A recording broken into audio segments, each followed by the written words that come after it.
Un saludo cordial, tal como hemos planificado a lo largo de este inicio de ciclo.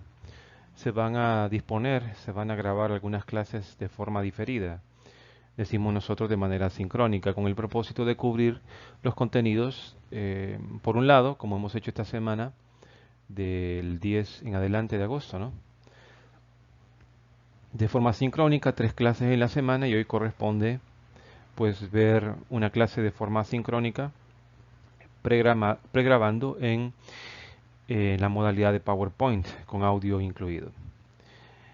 En ese sentido, esta presentación que ahora voy a desarrollar contiene elementos que ya hemos comentado en clase anterior, tales como conceptos derivados de autores, algunos de los cuales no se encuentran en la separata que les hemos presentado, pero que la revisión de sus contenidos, de sus conocimientos, de sus temas, son sumamente importantes de cara a redondear, ampliar y poder cubrir este tan importante ítem que es el concepto y definición de Estado.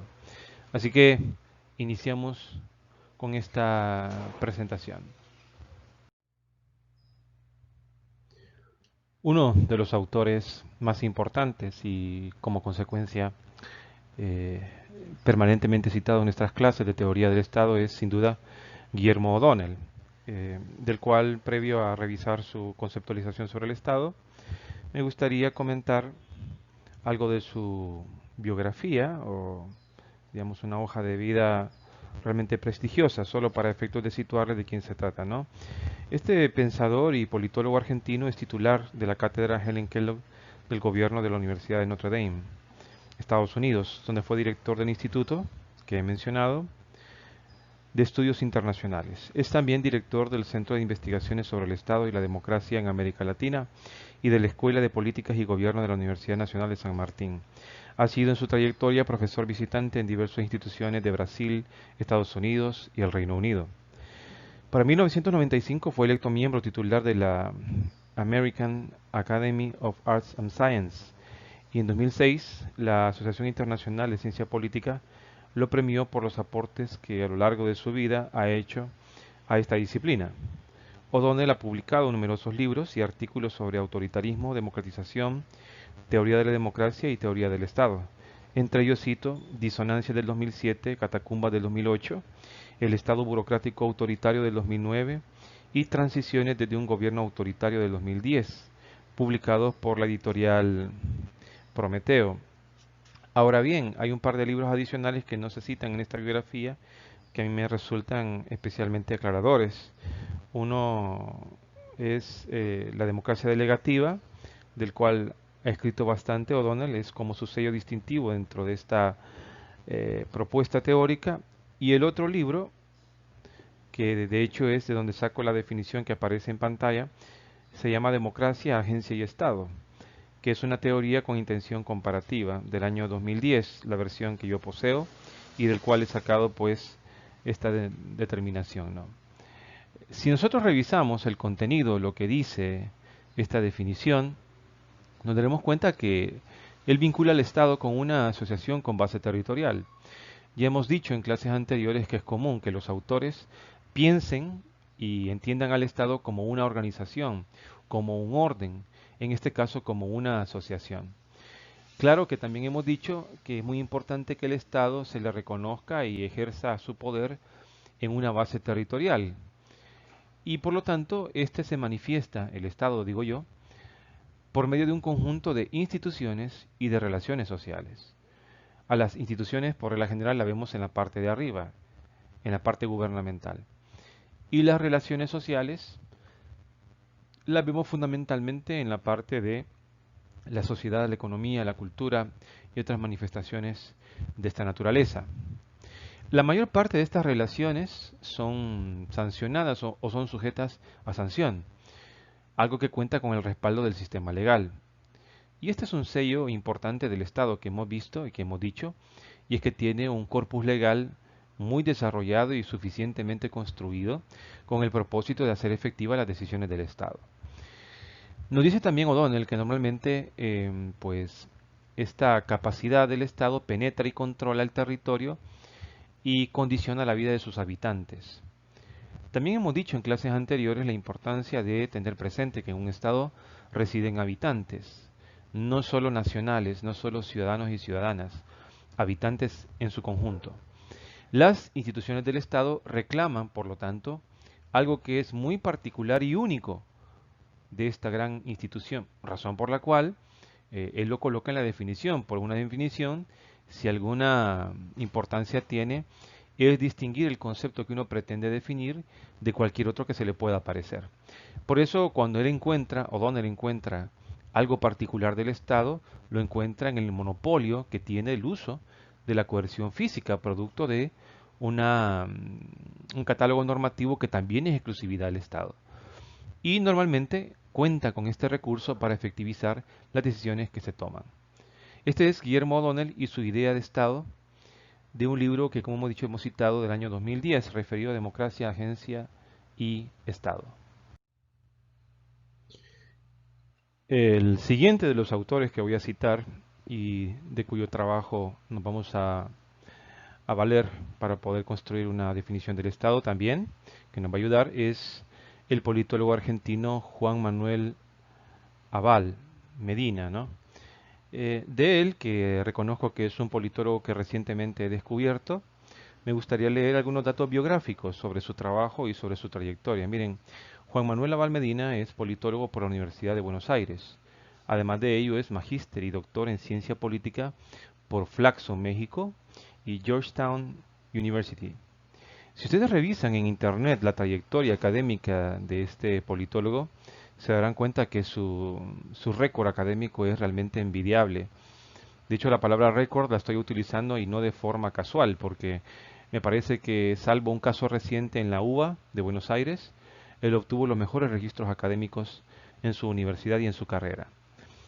Asimismo, se desempeñó y se desempeña como investigador del CONICET, siendo profesor titular regular de sistemas políticos comparados y de ciencia política en la Universidad de Buenos Aires. De igual forma, ha dictado diversas asignaturas de maestría y doctorado en las universidades argentinas de San Andrés y de San Martín. Ha publicado en revistas especializadas numerosos artículos, así como en libros nacionales y extranjeros, como Party Politics, Desarrollo Económico y Electoral Studies, entre otras. Diría yo que entre sus principales libros podemos identificar Manual de la Nueva Administración Pública Argentina del 2012, Los Senderos de la Nueva Izquierda Partidaria del 2006, Muerte y Resurrección de la Representación Política del 2004, El Asedio de la Política, El Asedio a la Política, Los Partidos Latinoamericanos en la Era Neoliberal del 2002, y finalmente cito El Federalismo Electoral Argentino del año 2001. Él se desempeñó en su momento como senador nacional por la provincia de Buenos Aires. Anteriormente fue embajador argentino ante el Mercosur, fue jefe de gabinete de ministro de la Nación y secretario de la Gestión Pública del Gobierno Nacional, asociado pues claramente con el proyecto político kirchnerista, es decir, de izquierda en Argentina. Y de él, ¿qué podemos decir? Bueno, fíjense que de él he tomado un muy bonito libro que se llama Manual de Ciencia Política. Este libro es del año 2016. Y en este libro él trabaja varios temas, como suele pasar con todos los manuales, aborda una infinidad de temas, ¿no? Y uno de estos tiene que ver con el concepto de Estado, con la definición de Estado, tan importante para politólogos como para abogados. Él inicia diciendo que para él el Estado, una vez más, es un conjunto diferenciado de instituciones y personal que implica una centralidad en el sentido de las relaciones políticas. Esto quiere decir que él involucra, y no va a ser extraño porque él mismo reconoce en sus trabajos y muchos de sus libros que él se basa en el neoinstitucionalismo, es decir, en la importancia de las instituciones en el mundo moderno y cómo las instituciones, a nosotros las personas, nos condicionan y nos marcan un camino a partir del cual realizamos nuestras actividades. Él, como buen neoinstitucionalista, va a comenzar definiendo el Estado precisamente por ese camino. Ahora, esto implica, nos dice él, una centralidad en el sentido de las relaciones políticas, que irradian desde el centro, pero también hacia el centro. Ya lo hemos mencionado varias veces en clases, la importancia que tiene para el concepto de Estado moderno la idea de una descentralización política, una descentralización tanto de recursos como de competencias. Y esto es para abarcar todo el territorio, ¿no? Hay países como los nuestros, El Salvador, cuya descentralización es un poquito más precaria o menos desarrollada, porque el territorio y la cantidad de población no nos lo remiten, digamos, no nos lo obliga a ser tan amplia la descentralización. Por eso somos un Estado unitario.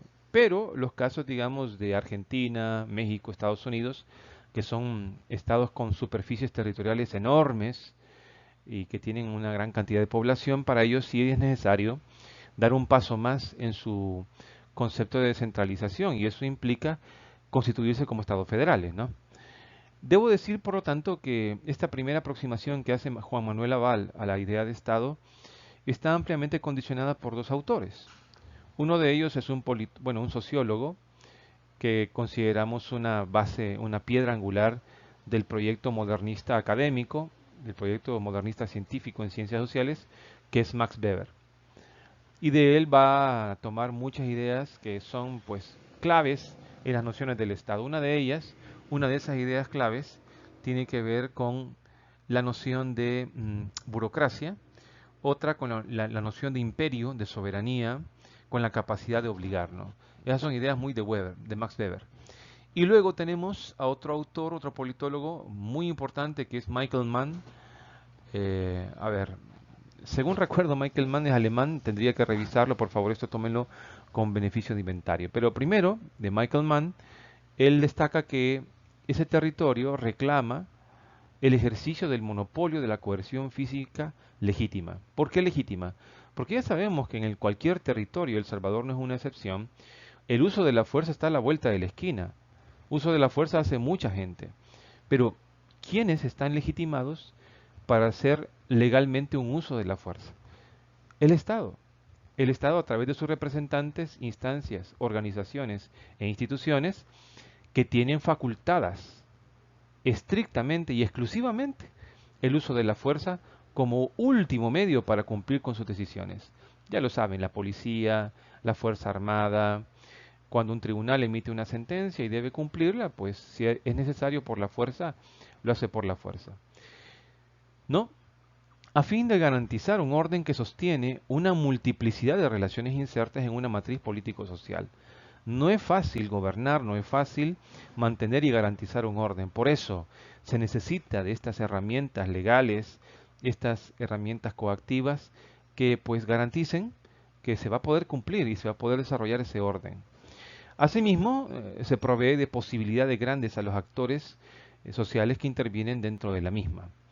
Este fue el concepto de Estado entonces de Juan Manuel Aval Medina. Bueno, para finalizar con este catálogo de autores, que casualmente todos son argentinos, voy a hablar en el caso de Oscar Oslak, que también es un excelente y politólogo del cual tengo algunos datos biográficos, pero espero que ustedes puedan perdonarme que por tiempo, para no saturar demasiado la presentación, no los comente. Oslak también nos presenta su propia versión, su propia perspectiva de qué es el Estado. Insiste en la idea que el Estado es una instancia política, y en esto radica en buena medida el talante de poder que lo caracteriza al Estado y que de ahí derivan, por ejemplo, todo el amplio catálogo normativo legal que se puede hacer uso, ¿no? Entre ellos la Constitución de la República. Esta instancia política llamada Estado articula un sistema de dominación social. Y como lo hemos dicho, la capacidad del Estado de dominar, de ejercer este imperio, la capacidad de tomar decisiones y de implantarlas en el territorio y en la población, pues francamente que significa su sello distintivo para muchos autores. Si ustedes piensan en la realidad social, hay muchas organizaciones, ONGs, asociaciones civiles, fundaciones, hay asociaciones gremiales, empresariales, en fin, qué sé yo, tantas, que persiguen fines tan legítimos, tan nobles, tan útiles, tan progresistas, tan de avanzada, que uno diría, ¿por qué solo el Estado tiene esta capacidad de dominación social y esta legitimación para cumplir obligatoriamente sus decisiones? Bueno, porque como hemos dicho, es el resultado de un pacto, de un contrato amplio, en el cual, digamos, todos los ciudadanos, o la mayoría, la que tiene los derechos políticos para ejercer, ha decidido que quienes integren el gobierno del mismo y la cabeza directoria del Estado lo hagan en representación propia, algo que no ocurre con todas las demás organizaciones.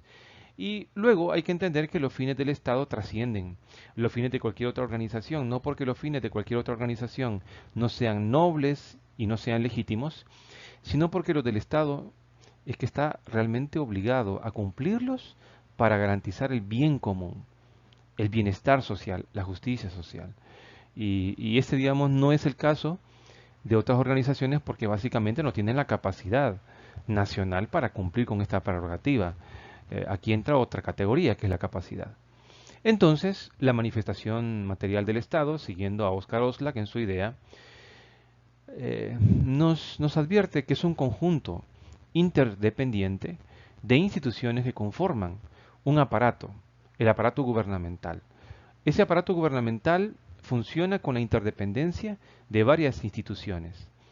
De sobra hemos dicho y sabemos, ¿verdad? De sobra hemos dicho y sabemos que es importante que el Ejecutivo, el Legislativo y el Judicial se pongan de acuerdo. Algo que hemos visualizado durante esta coyuntura, que ha sido tan difícil y a la vez pues es tan necesaria poder realizarla. Y lo otro que hay que decir es que no solo estamos hablando del Ejecutivo, el Legislativo y el Judicial, sino también tiene que ver con otras instituciones, otras instancias, si quieren, de menor fundamentalidad, como estos actores principales que he mencionado, u órganos de gobierno principales, pero que también son importantes, la Corte de Cuentas, el Tribunal Supremo Electoral, eh, el Consejo Nacional de la Judicatura, qué sé yo, el Tribunal del Servicio Civil, las superintendencias del Estado, en fin, tantas instituciones que son tan relevantes para el buen funcionamiento del mismo, deben actuar de manera interdependiente, precisamente como un conjunto, el cual condensa ese poder, concentra ese poder y por lo tanto los recursos de dominación política. Así nos presenta entonces Oscar Oslak su idea y su noción de qué es el Estado.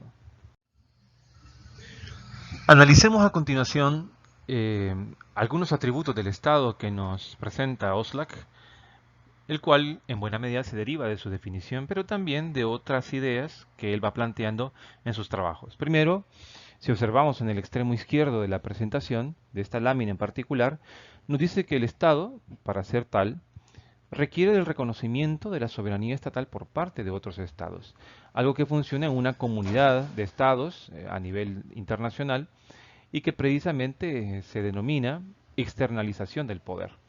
Esto es que otros estados que ejercen soberanía y dominio sobre sus propios territorios, pues ahora van a reconocerle al estado que estamos mencionando, a este estado objeto de estudio, que lo es, que tiene su capacidad, que tiene su autonomía, que tiene su autodeterminación.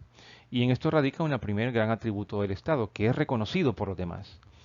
El segundo, y vamos a ver en el extremo derecho superior, nos dice que el Estado tiene una capacidad de ejercer el monopolio de los medios legítimos de coerción. Ya lo hemos dicho tantas veces, ¿no? Pues ahí entendemos y ahí tenemos los atributos, parte de los atributos del Estado y esta capacidad del monopolio de estos medios legítimos de coerción. El tercer atributo que se plantea en este punto es el desarrollo de un sistema de administración burocrática profesional. Y esto es algo que hemos dicho, se le debe mucho a Max Weber, este sociólogo alemán, el haber desarrollado esta idea, que el Estado es fundamentalmente una administración. Pero ¿qué quiere decir una administración burocrática? Miren, administraciones y organizaciones hay muchas. Pero la virtud de este tipo de autores como Max Weber es haber identificado que el Estado moderno se rompió radicalmente con la tradición y con la lógica medieval, con esa lógica feudal. ¿En qué consistía aquella lógica feudal? Bueno, que el príncipe, que el rey, delegaba en algunos poderes locales, identificados en algunos nobles, terratenientes, algunos marqueses, duques, archiduques. Bueno, ustedes ya habrán escuchado esa cantidad de títulos nobilicios y de títulos medievales que se otorgaban, ¿no? Bueno, pues sobre la base de algún tipo de acuerdo entre el poderoso de ese territorio. Estos territorios se fragmentaban y se dejaba en manos de ciertos terratenientes y ciertas grandes autoridades locales, no solo la administración de ese pequeño territorio, hoy diríamos de esa pequeña ciudad, de ese pequeño caserío o de ese pequeño municipio, no. Fíjense que no solo les daba la capacidad de administrarlo, es que les entregaba en propiedad esa ciudad, ese caserío, ese municipio, para que dispusiera de la propiedad de ese territorio y de su gente. Por eso los señores feudales, ahí viene ese concepto, lo que hacían es que suscribían un contrato de vasallaje y quienes vivían en su territorio eran básicamente sus vasallos, que trabajaban sus tierras y que les servían como si fuera su ejército particular. Entonces, hablando en términos políticos, esta lógica de administración y esta lógica de dominio muy medieval lo que hacía es que fragmentaba mucho los territorios y producía que cada uno de estos señores feudales se sintiera dueño y señor de estas porciones territoriales. Esto va a ser un obstáculo más adelante para construir un concepto unificado de Estado, porque los nuevos reyes, los nuevos monarcas, como hemos hablado en clase, que formaron estos grandes estados modernos como España, Francia, eh, Inglaterra, se encuentran con el problema que para poder realizar, para poder desarrollar, digamos, esta capacidad de Estado, tienen que doblegar a estos poderes locales. Cuando los doblegan, le quitan la propiedad sobre el territorio que tenían y les dejan en algunos casos simplemente la administración, separando la persona, es decir, el responsable de administrar el territorio y su riqueza y patrimonio, separándola radicalmente de la riqueza y patrimonio del Estado, que es otra cosa, que es lo que tiene que administrar. Ahí existe entonces una separación entre el funcionario y el cargo, ¿no? El funcionario como persona y el cargo que desempeña y los recursos que tiene a su cargo.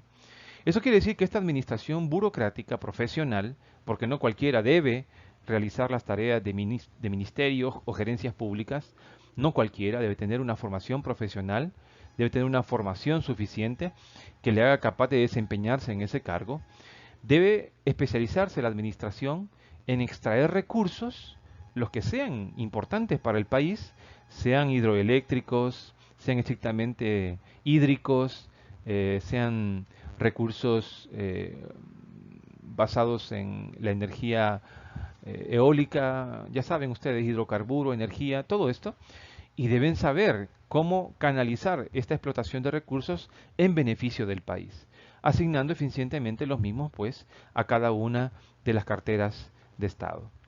Y el último atributo que Oslac analiza y él observa, identifica, tiene que ver con una capacidad y decisión, en este caso no del aparato gubernamental, sino de nosotros, las personas, los habitantes, y fundamentalmente de los nacionales de este país, en crear en nosotros un sentimiento de pertenencia y un sentimiento de solidaridad, crear entre nosotros lazos de solidaridad.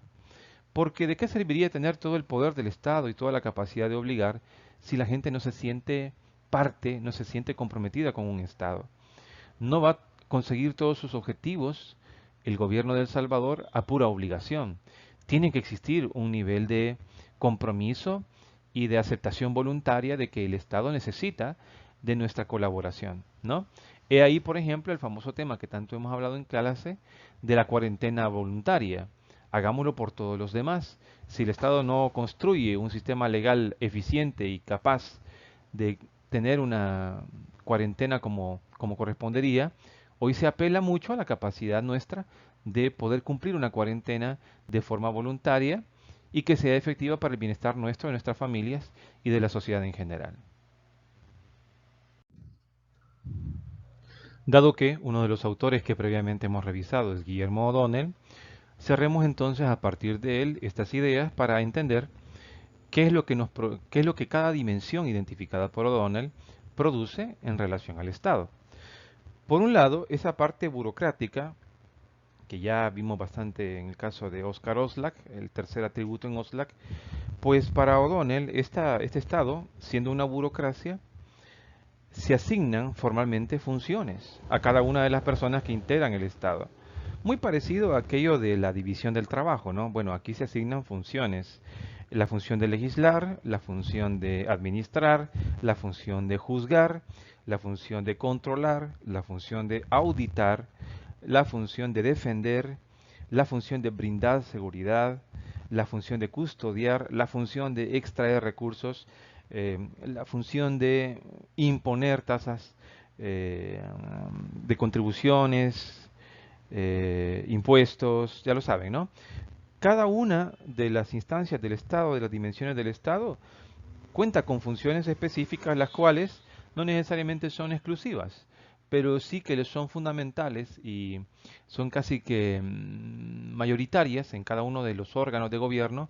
Pienso, por ejemplo, en el Ejecutivo administrando, pienso en el Legislativo creando leyes, o sea, legislando, pienso en el Judicial administrando justicia, pienso en la Corte de Cuentas auditando y ejerciendo juicios de cuentas, pienso en la superintendencia precisamente supervisando, pienso por ejemplo en la Policía Nacional Civil brindando seguridad.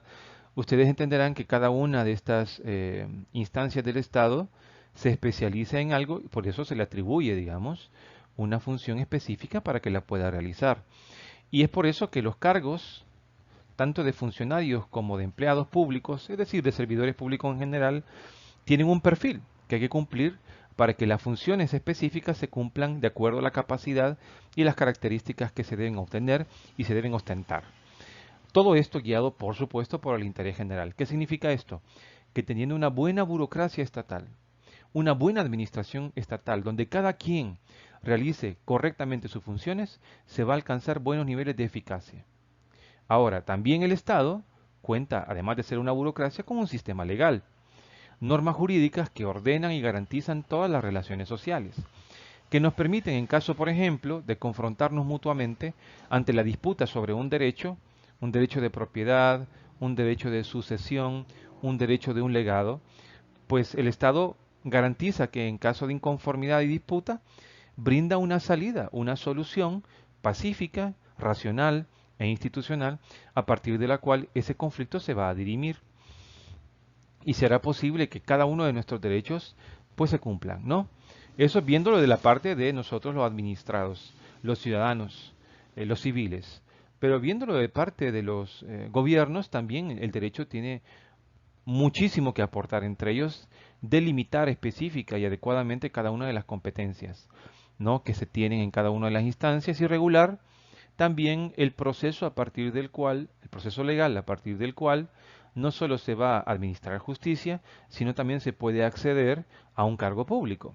Y eso le da al Estado, si tenemos un buen sistema legal que funcione bien, que esté bien construido por el legislativo, bien aplicado por el judicial, a través de digamos, de una un correcto trabajo de la Fiscalía General de la República, pues lo más seguro es que consigamos una efectividad estatal.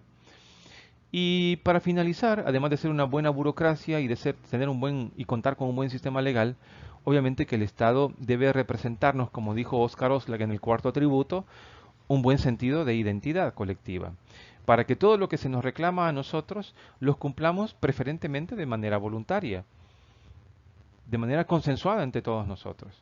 Que no haga falta que nos amenacen con una sanción, con la cárcel, con la prisión, con una condena que no solo es particularmente restrictiva de nuestra vida, sino también que es vergonzosa moral y socialmente que a uno lo sancionen por algo.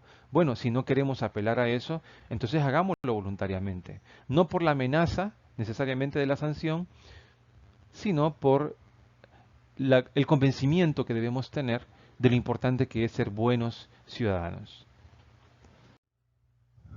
Otro autor que meteremos en este análisis se llama Marcelo Garabedian. ¿Adivinen ustedes? Efectivamente, argentino también. Bueno, prometo que ya en las próximas clases vamos a pasar a otras nacionalidades, ¿no? Por supuesto que esperamos con ansia a todos los alemanes, a los franceses, a los españoles, pero hoy estamos con los argentinos. Y Garabedian así muy concretamente nos dice que podríamos identificar, por lo tanto, que hay 5 grandes elementos que configuran al Estado. Ya en, qué sé yo, diría como la tercera unidad del curso de Teoría del Estado, lo vamos a ver a profundidad. Pero hoy identifiquémoslo, ¿no? Una soberanía, dice Marcelo Garabedian, que es una característica de control exclusivo sobre el territorio y sobre la población que habita, con exclusión de la voluntariedad de cualquier otro Estado, como Guatemala, Costa Rica, México o Panamá, que nos quiera obligar. El Estado salvadoreño tiene su propia autonomía y su propia capacidad de autogestión. Ahí radica nuestra soberanía, ¿no? En segundo lugar, bueno, contamos con un territorio y ya en su momento describimos la cantidad de aspectos que integran o conforman el territorio. Tercero, tenemos una población que constituye, como ya hemos dicho, pues el elemento material, elemento, perdón, humano del Estado. Finalmente, Marcelo Garabedian nos habla de como dos elementos más. Uno, ya lo sabemos, ¿no? Muy Max Weber, muy Abal Medina, muy Oslak. Estamos hablando de la burocracia, mejor dicho, como el aparato administrativo de naturaleza burocrática, que tiene que ver con instituciones destinadas a controlar y gestionar los distintos ámbitos de la vida de la población. Ya hicimos una mención bastante específica sobre este elemento.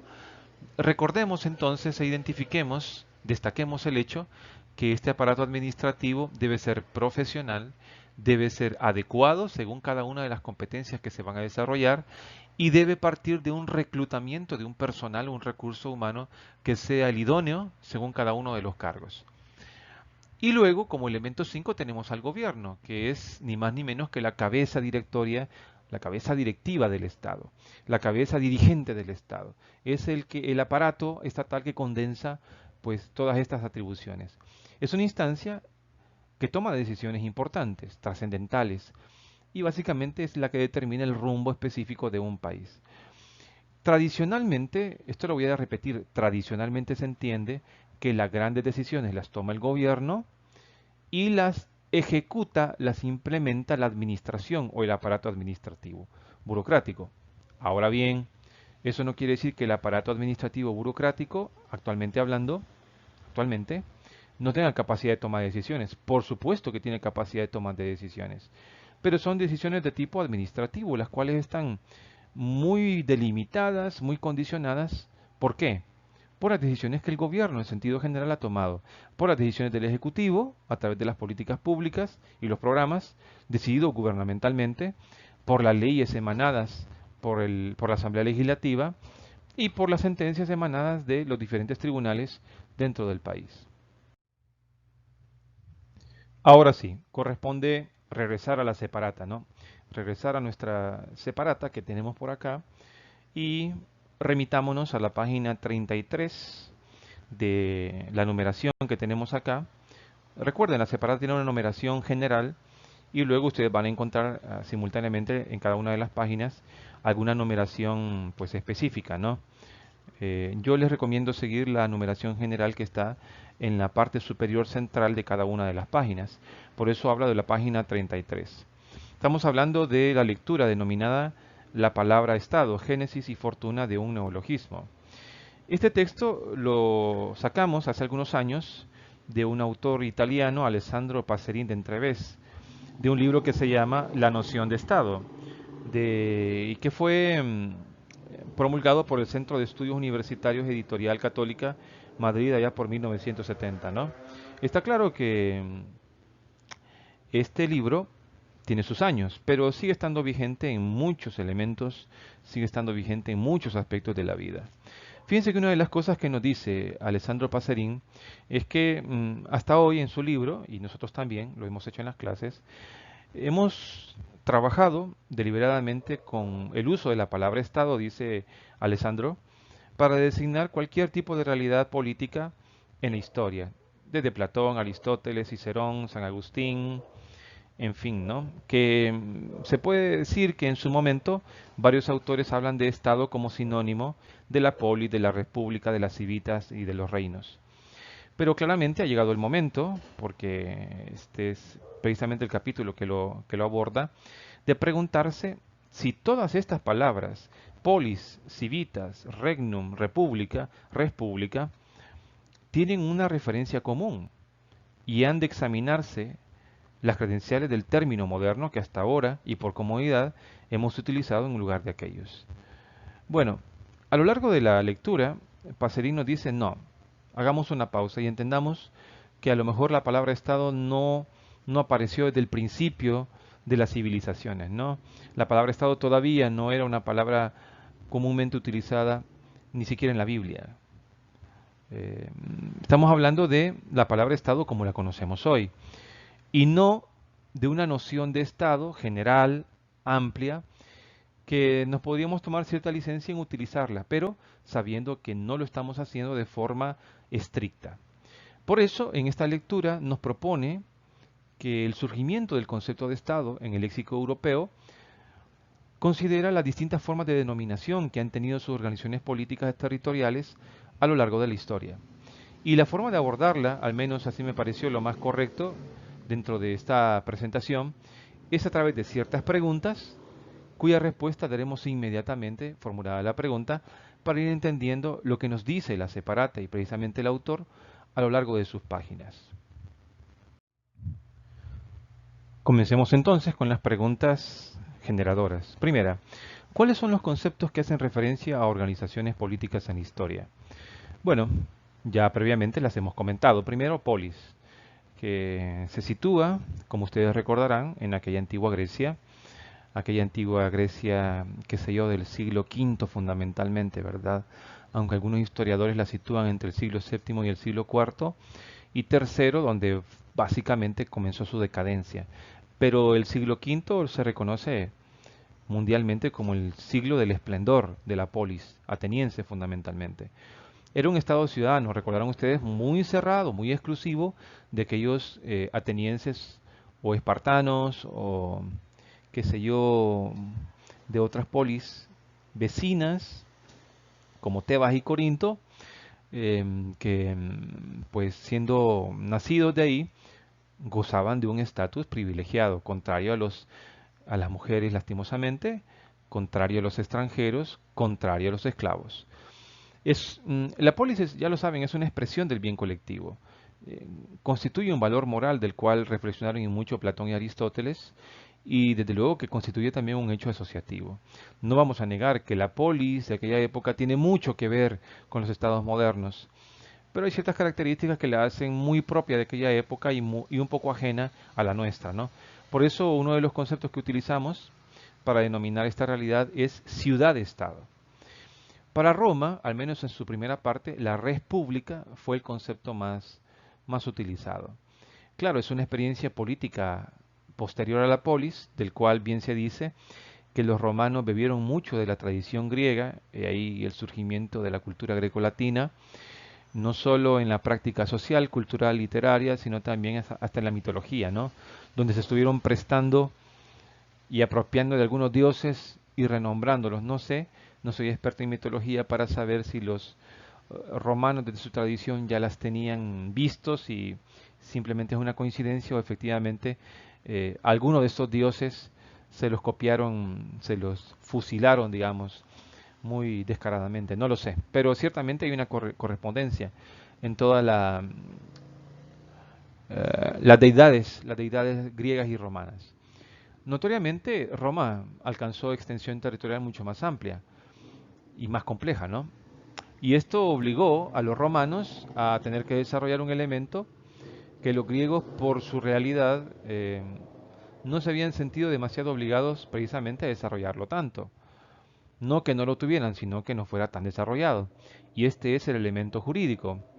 Puesto como bien lo explicábamos en el primer ciclo de ciencia política, cuando uno abarca más territorio y gobierna más territorio, es normal que recurra más al elemento escrito, al elemento legal, para que las ciudades, los pueblos y las naciones más alejadas del centro político reciban las órdenes emanadas de esa autoridad, de ese gobierno, ¿no?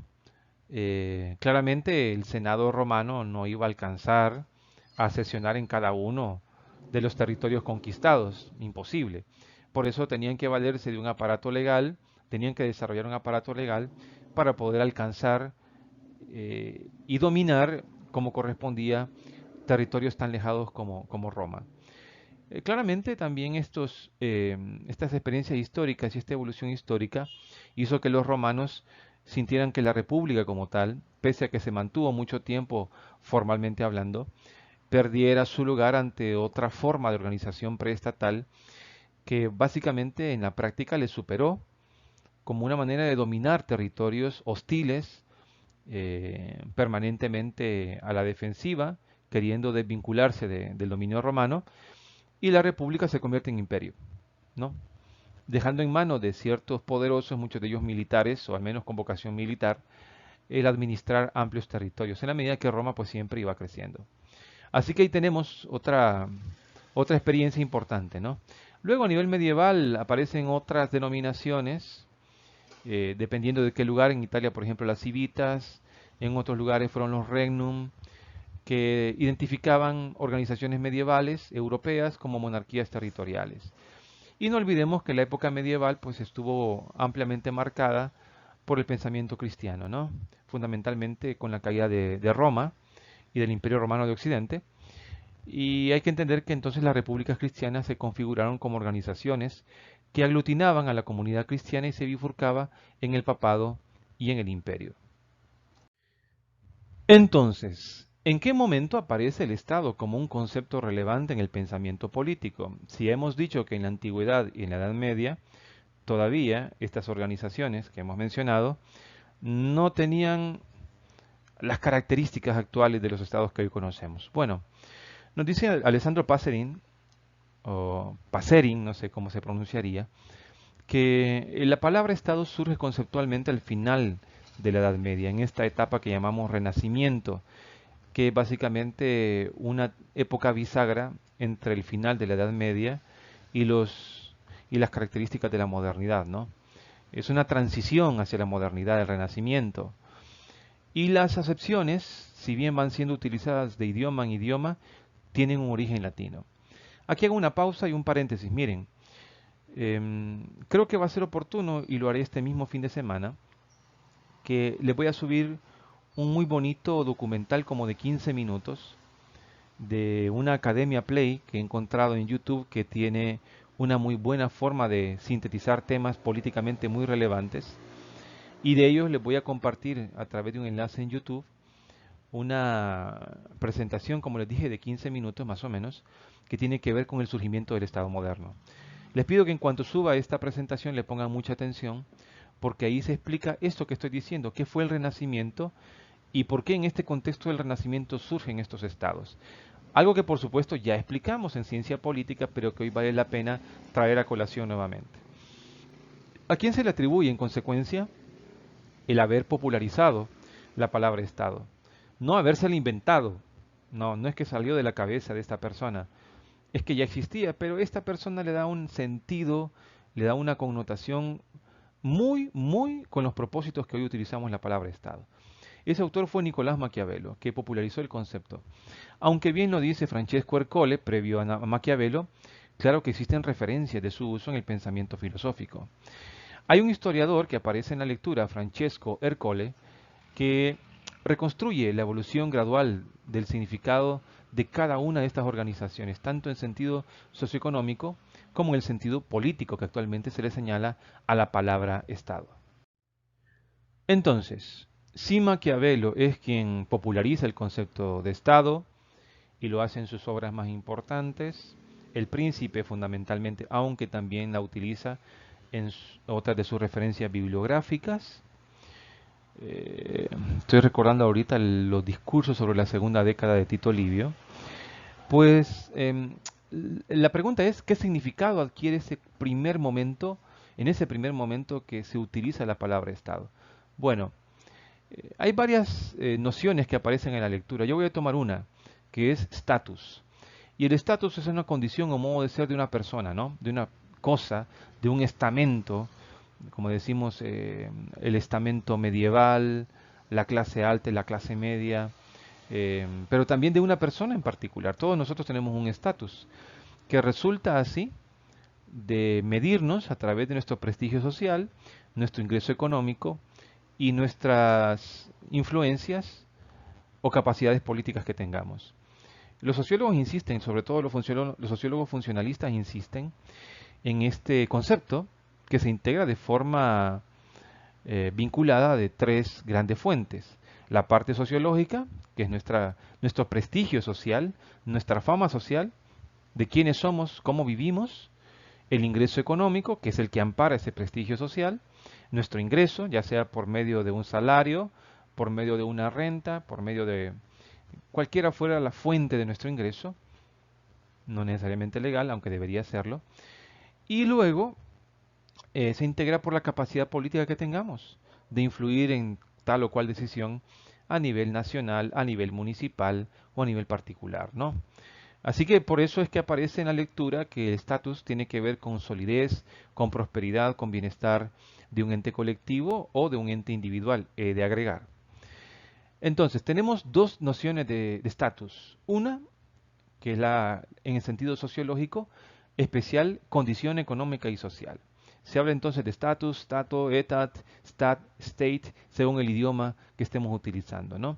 Es un sentido individual de una condición de prestigio determinado socialmente. Pero también está la palabra estado, que hace referencia, y es la que nos interesa, a una estructura u ordenamiento de una comunidad determinada. Aquí, este es el punto que nos interesa y que es el que más insiste Maquiavelo en su obra El Príncipe, la cual por cierto también hemos estudiado en el ciclo anterior. Aquí implica Estado un aspecto o varios aspectos subjetivos y varios aspectos objetivos. Implica que el Estado como estructura tiene poder y tiene autoridad, pero también tiene un territorio y una población. Y ahí tenemos divididos los elementos subjetivos y los elementos objetivos del Estado. Rápidamente, insistamos en una pregunta a la cual ya le hemos dado respuesta, pero que aquí queda muy patente, ¿no? Entonces, en Maquiavelo, ¿qué sentido se le da al concepto de Estado? Bueno, por un lado, en sus obras mucho más eruditas, más profundas, más amplias, como por ejemplo en Historia de los Romanos o el discurso sobre la segunda década de Tito Livio, le da un sentido de grado o condición social, muy parecido al concepto de estatus sociológico que previamente expliqué en la lámina anterior.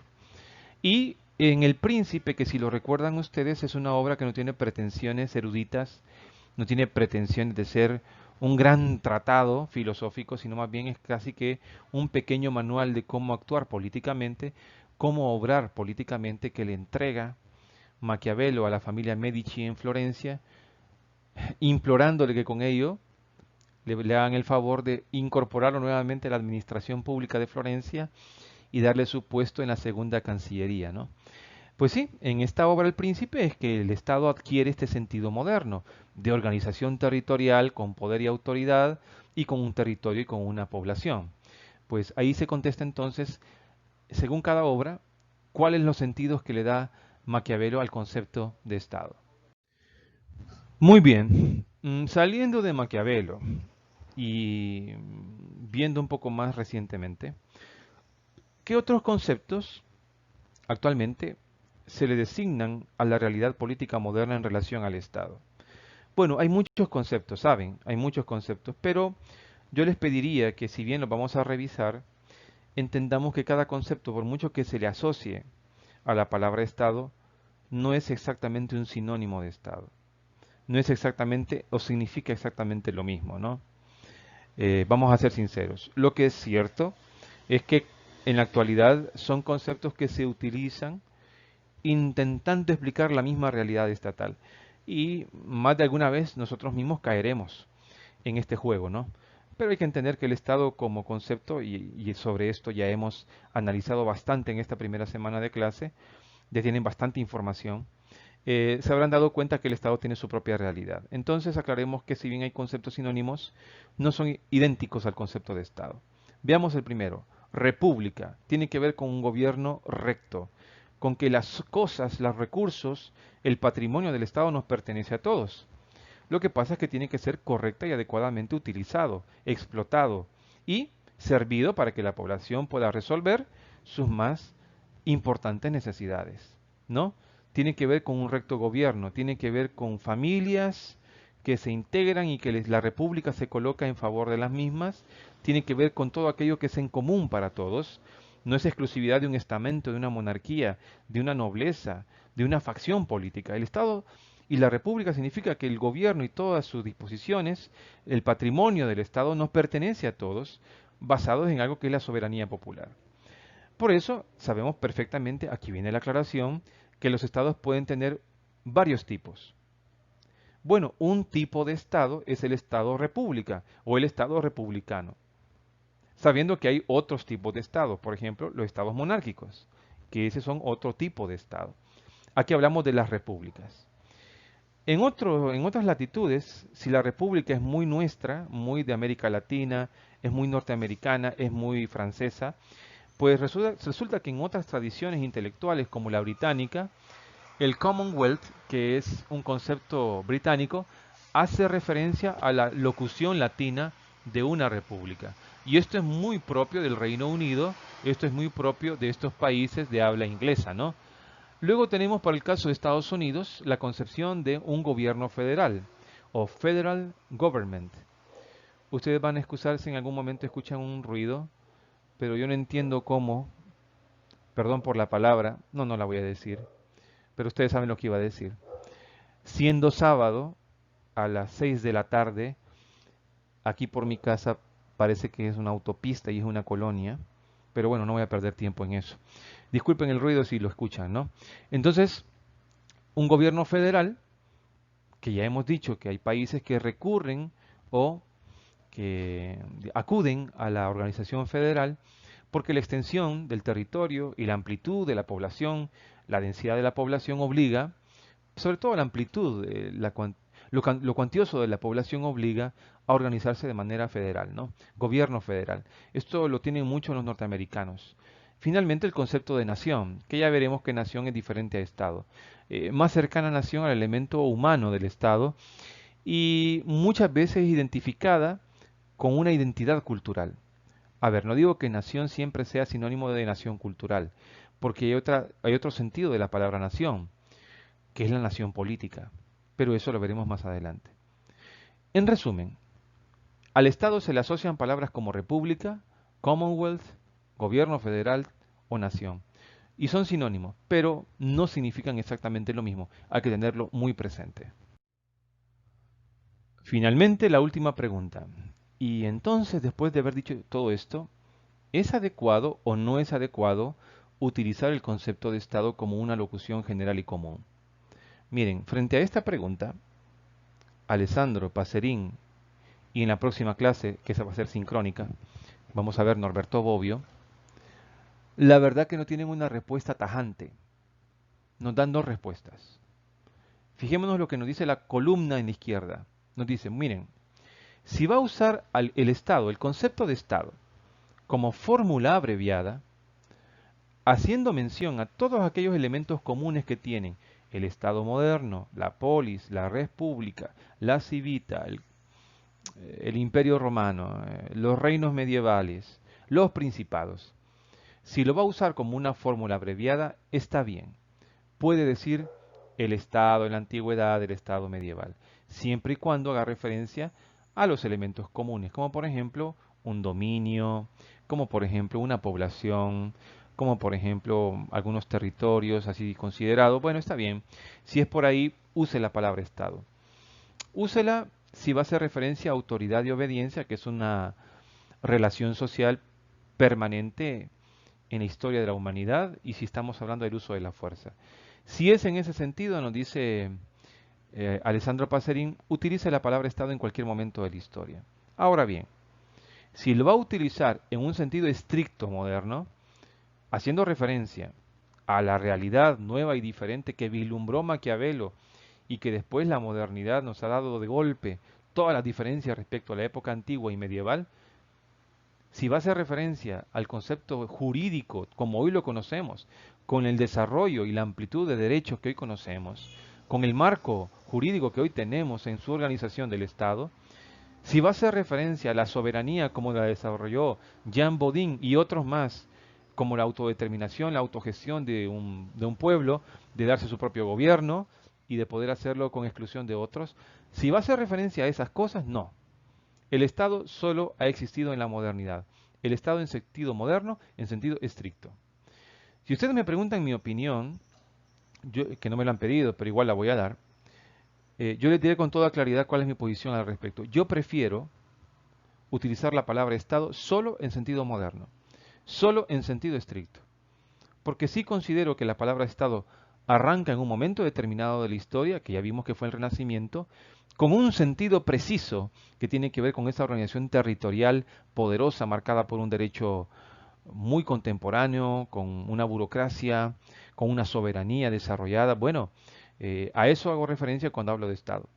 Y todos los demás organizaciones que aparecieron previamente, a eso le llamo de otra manera. Por ejemplo, protoestados, como dice Abal Medina, o tal vez llamaremos forma de dominación política preestatal, organizaciones políticas preestatales, lo podemos decir. Y para sentido de la clase y sentido práctico, pues así se va a manejar en el curso.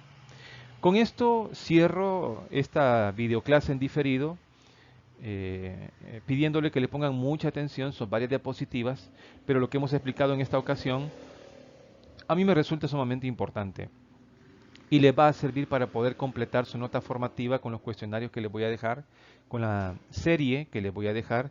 Ya pronto les voy a mandar la guía de la serie y qué serie vamos a analizar dentro de este primer periodo de teoría del Estado, pero también les va a servir mucho, miren ustedes, para el examen parcial.